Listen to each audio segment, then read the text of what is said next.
Hi everybody, it's Erin Scott here. Happy full moon. It's a full harvest moon today/tonight. So 13th of September / 14th of September, over that portal of midnight actually, is when we're going to have this point of harvest. And let's take a look at some of the dynamics here. This will be a relatively short video. We're going to look at some of these key points. There are some very key, profound points to this particular moon in September 2019. I have to tell you, the very first thing that I looked at when I came upon this chart, when I pulled this chart, was the mystic rectangle here. And we're going to talk about that. And it feeds right into the fact that indeed a lot of you are going to be experiencing this particular Pisces full moon on Friday the 13th.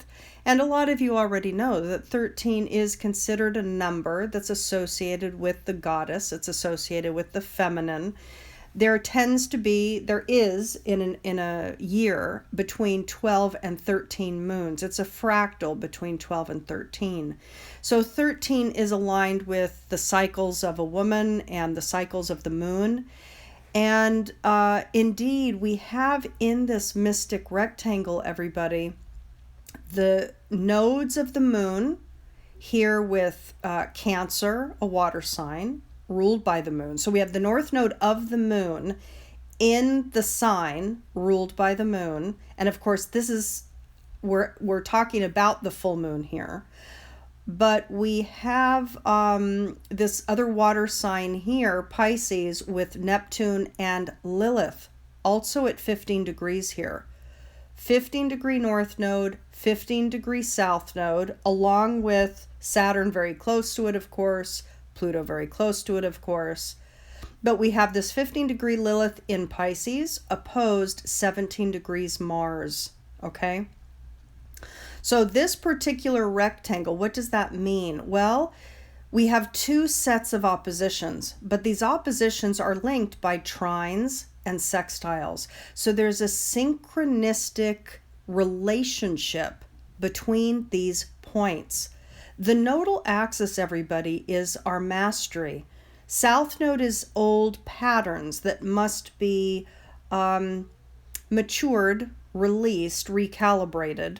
And the growth arc is where we must move into, what we must recalibrate into.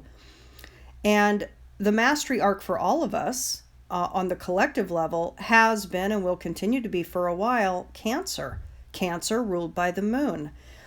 And the archetype of Cancer, of course, is all about the feminine, the archetype of mother. It's ruled by the moon, so it's associated with our emotions, our emotional guidance system, because that's what the emotions are. It's connected to our intuitive knowing, our ability to see the relationships and the web of what's going on so that there can be nurturance and caretaking happening as needed. That's part of the mother archetype of Cancer. So the growth edge, the mastery arc, the evolutionary process for humanity right now is Cancer. It's moving away from the toxicity of the old rigid patterns of, number one, the patriarchy. Number two, the dry Saturnian, non-emotionally connected way by which Capricorn can operate.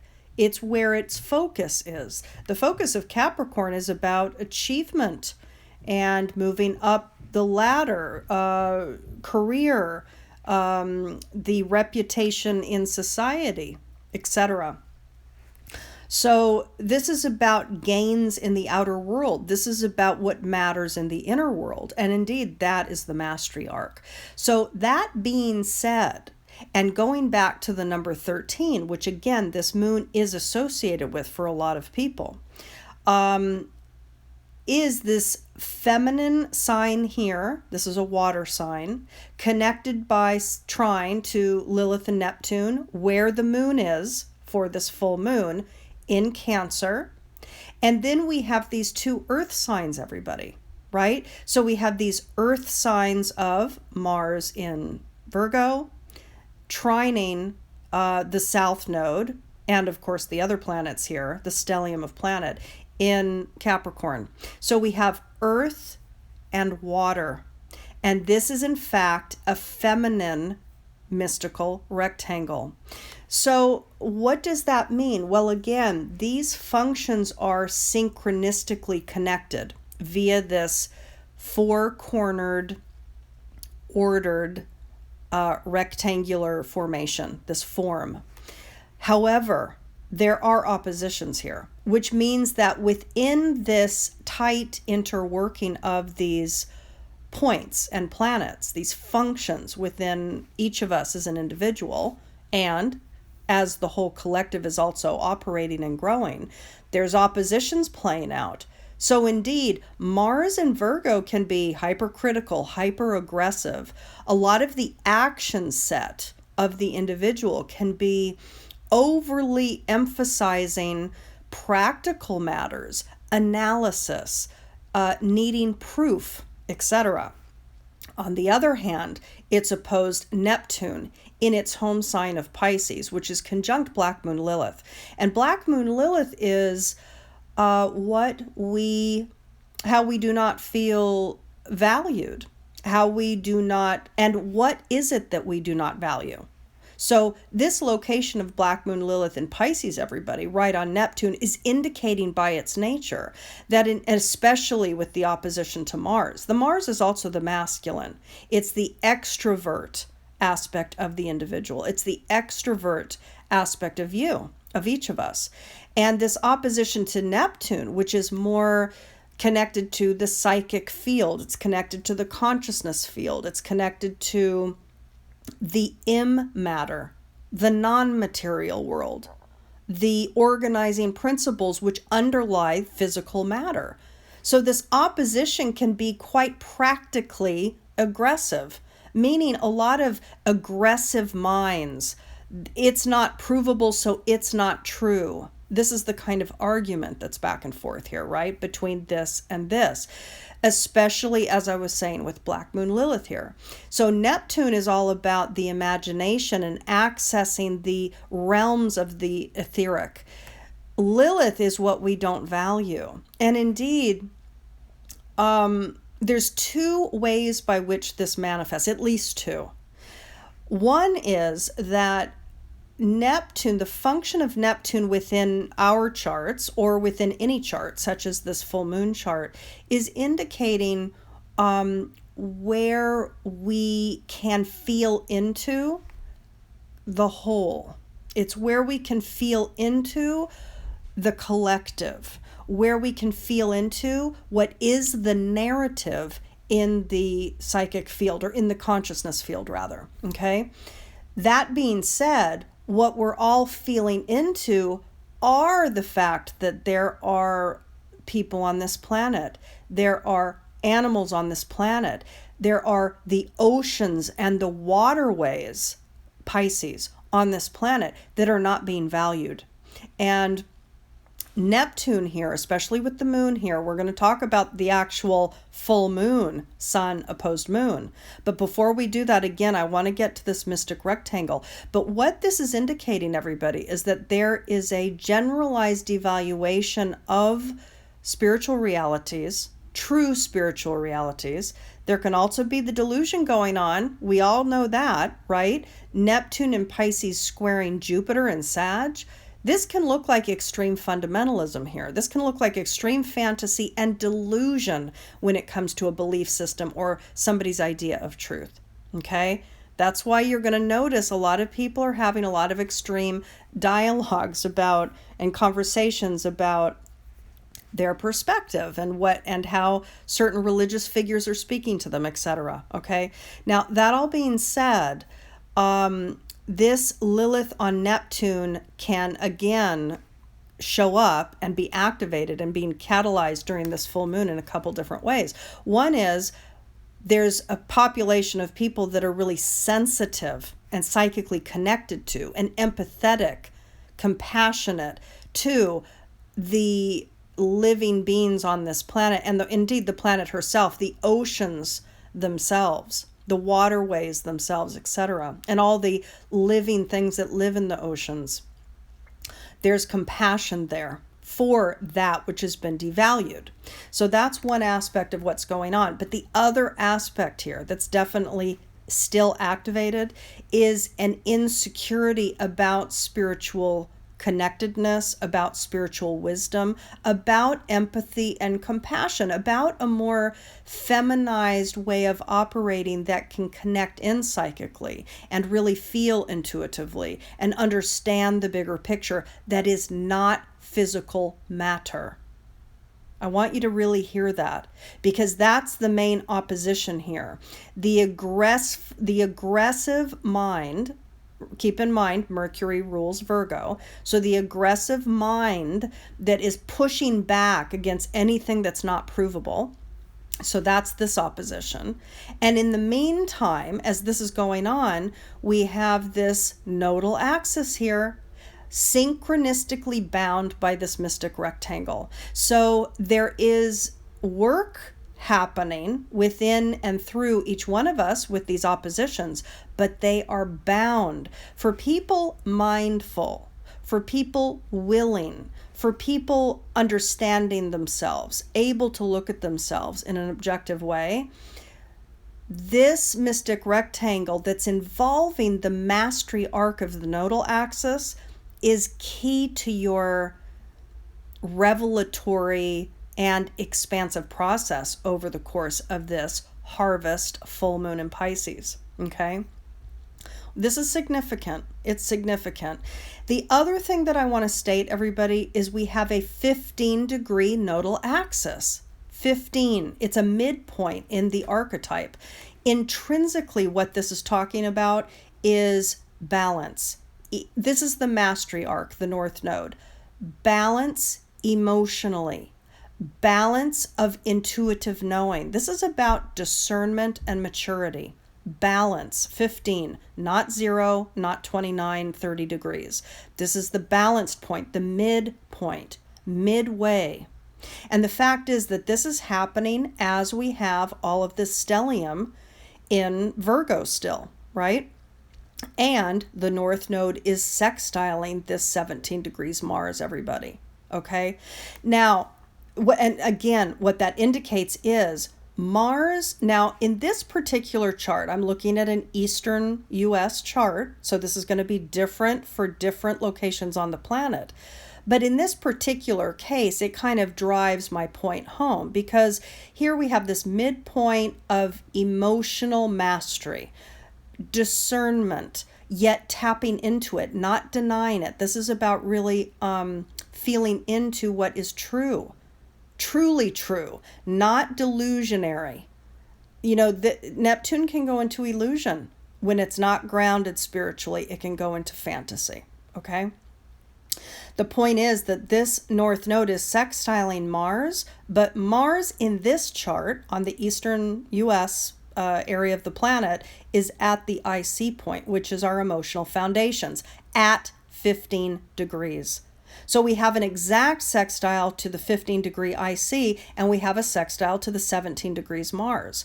Now, again, if this is about the mastery arc of balancing and discerning our emotional knowing and our emotional guidance system, listening to it, but not getting swept away with it, then Mars in Virgo at the IC sextiling this point essentially is speaking to the same thing.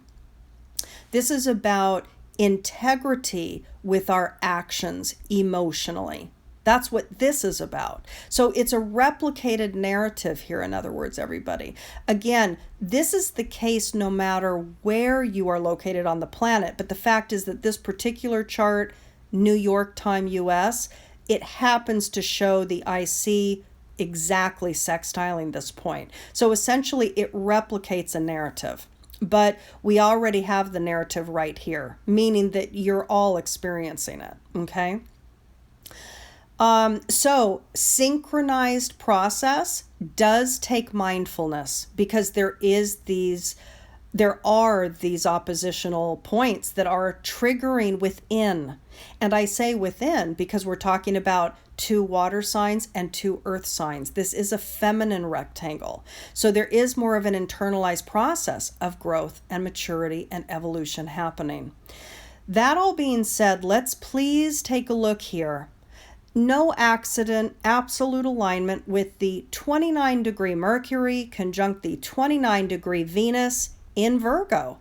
So as the sun at 21 degrees Virgo opposes the moon at 21 degrees Pisces, we have 2 planets conjunct, both at a critical degree, in the sign that the sun is sitting in. So let me take this part by part.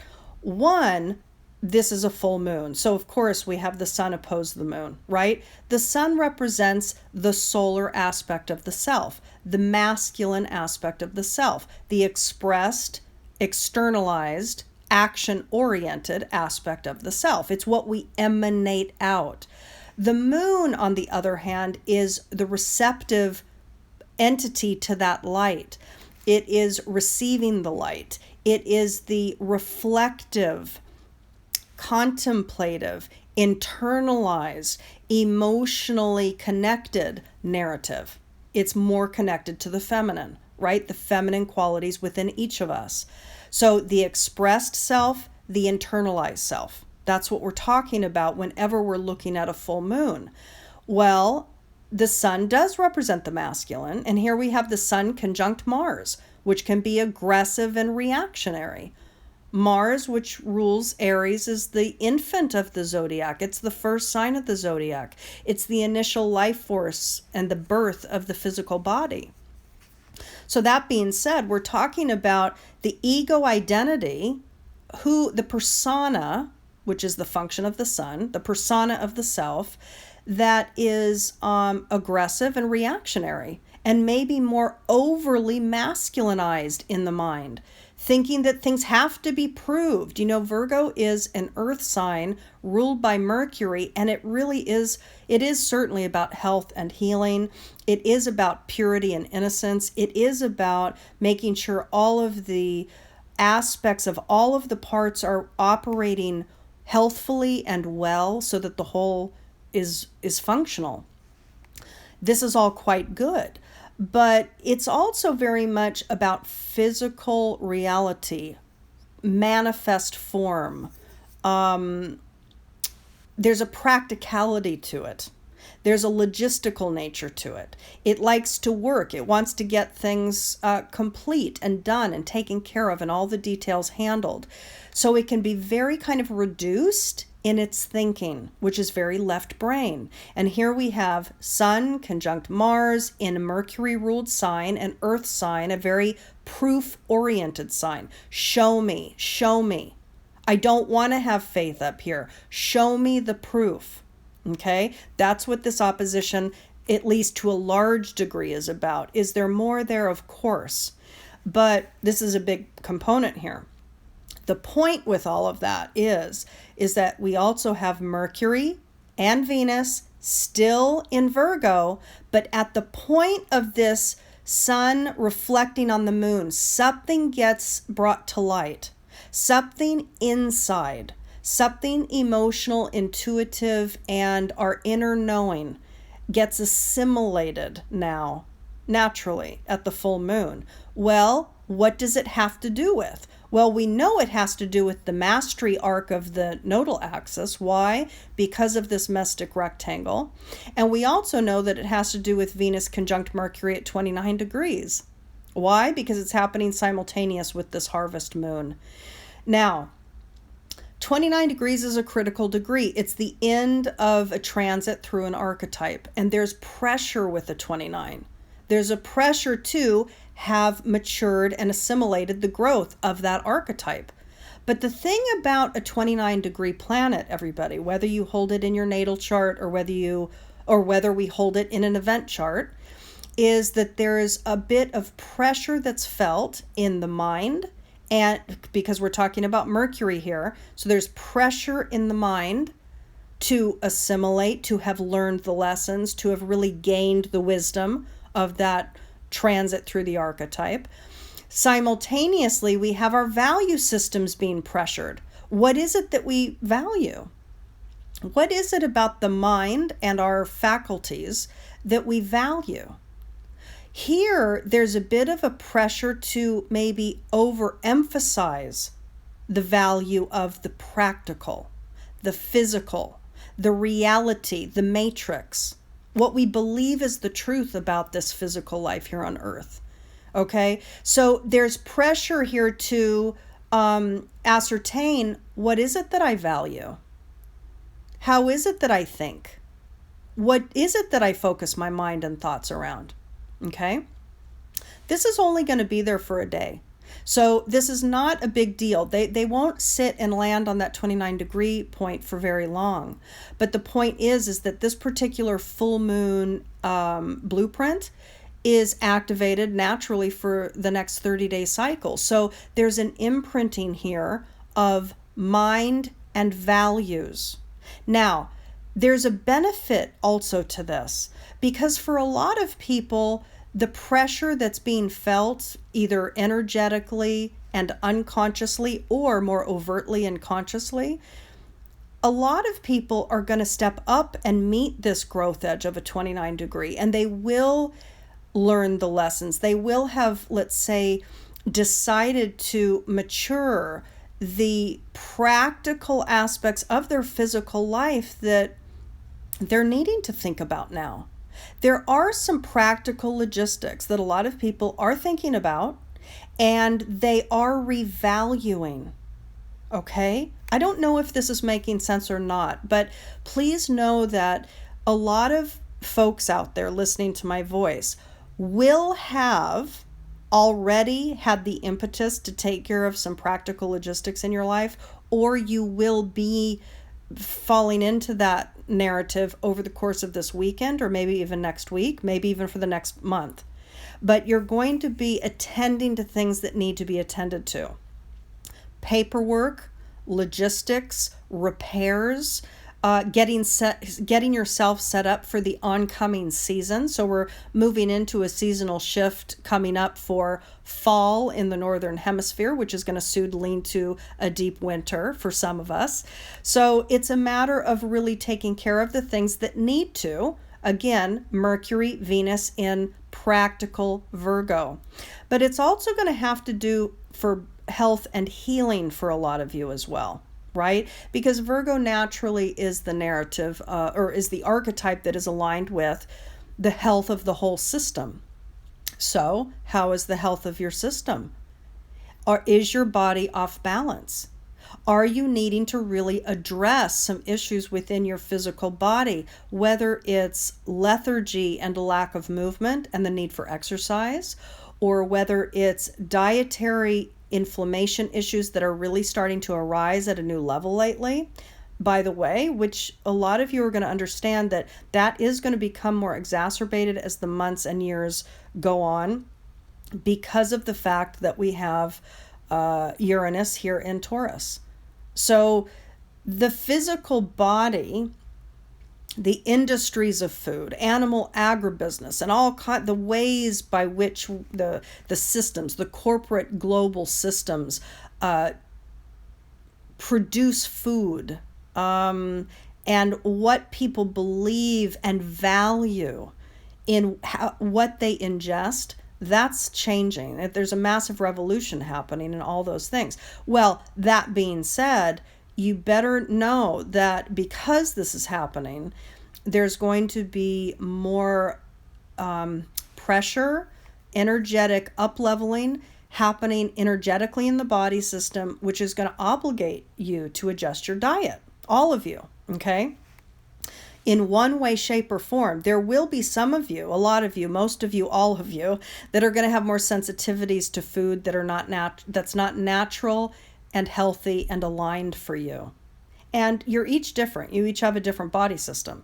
But I will tell you, you're going to become more sensitive, and your body's going to have more reactions to that. So the point is that Mercury, Venus at 29 degrees is going to have you look at your day-to-day work life. Is that aligned? It's going to have you look at practical logistics for your physical life.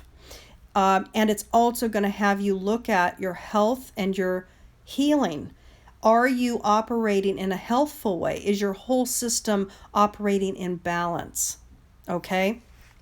So this is all part of the narrative here. And let's see what else we have, everybody.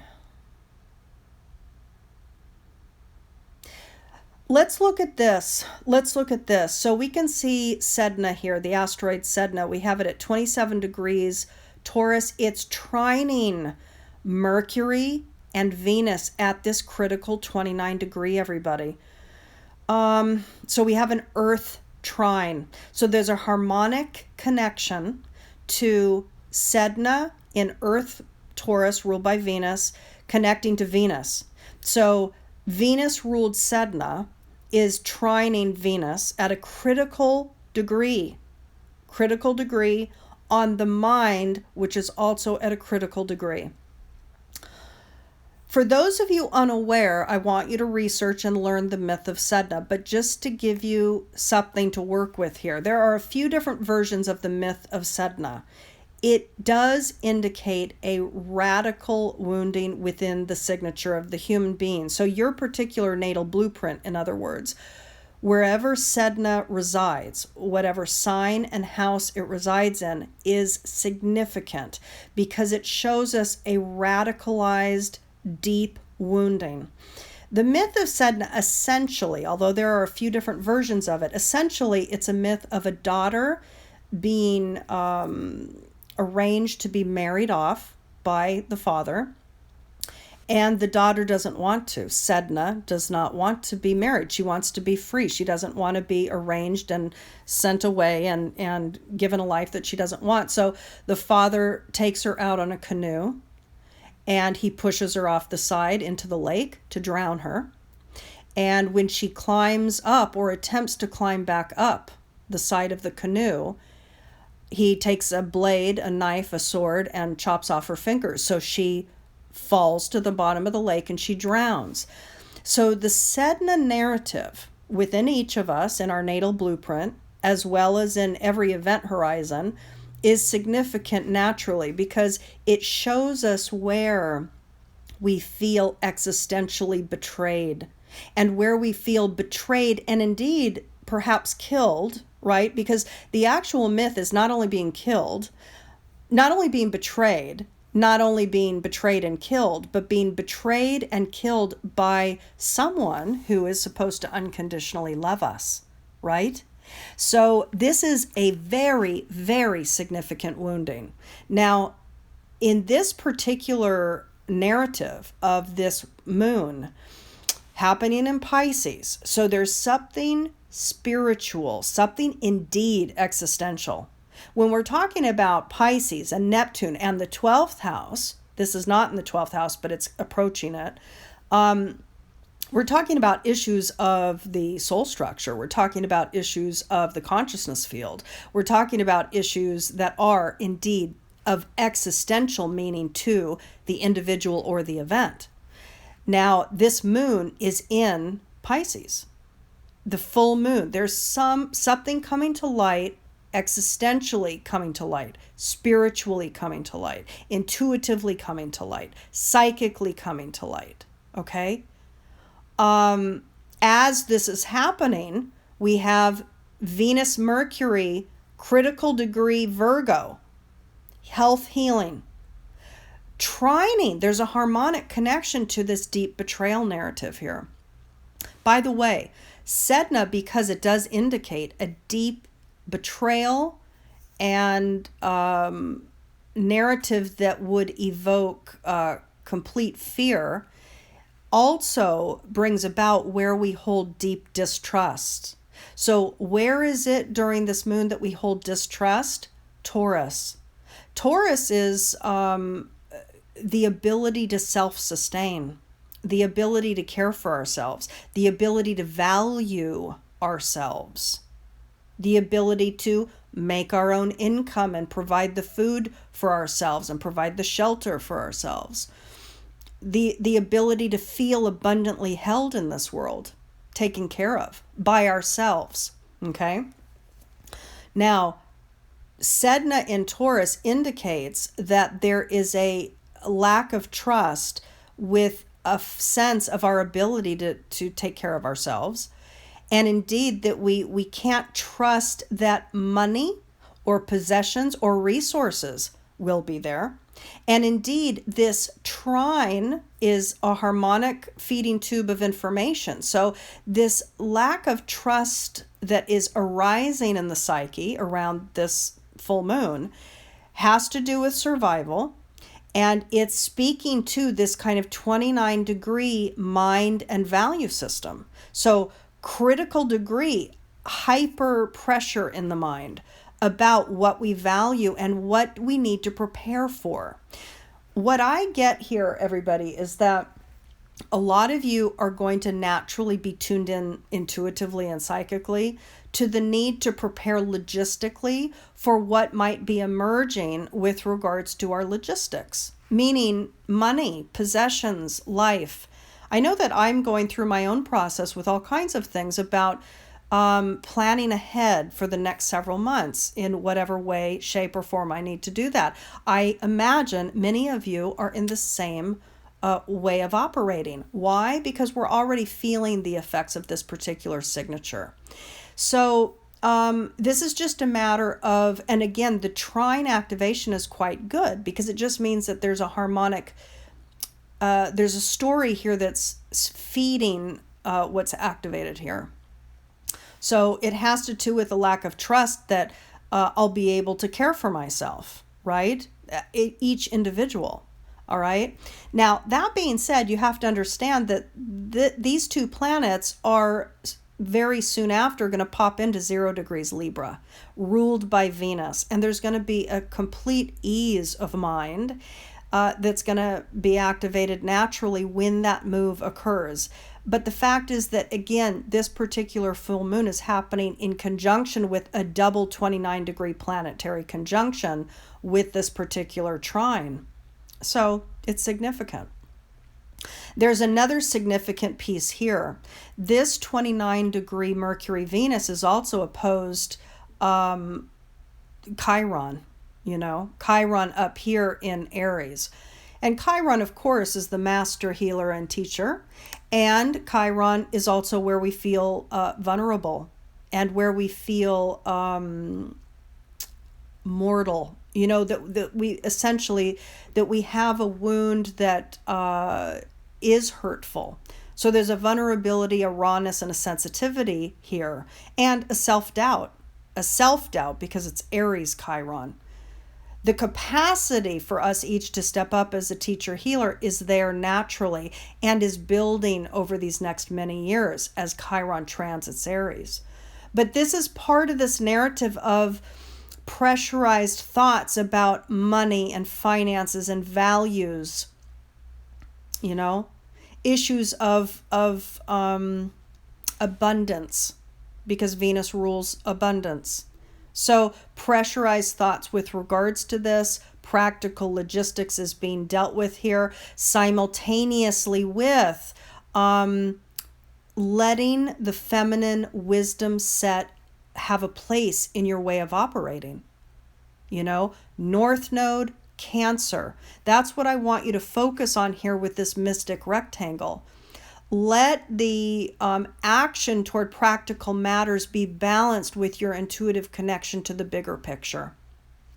Let the desire for achievement in society or what you deem as your own particular narrative of achievement in the world at large, please let it grow into a deeper connection to and an honoring of a Cancerian moon, feminized, empathetic, compassionate, caregiving, and nurturative aspect and quality set of who you are. That's the mastery arc.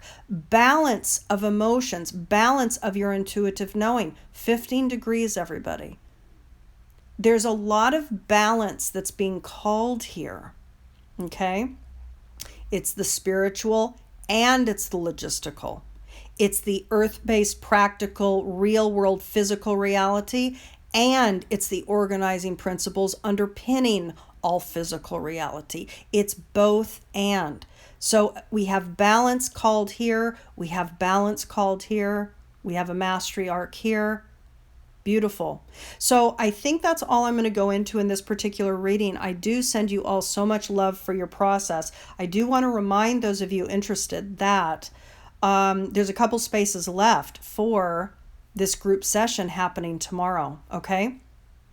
For those interested in your 2020 process, if you go here, there's a Zoom gathering where we're going to do live analyses, and it's limited. There's only a couple spaces left, but juicy. 2020 is going to be a significant process, and you are invited to join, but you have to do it fast, and you need to know your natal, you need to know your birth data, including your birth time. Okay, so for those interested, you can go to elscott.org, find all the data, and register. All right, much love, everybody. Talk to you soon. Bye-bye.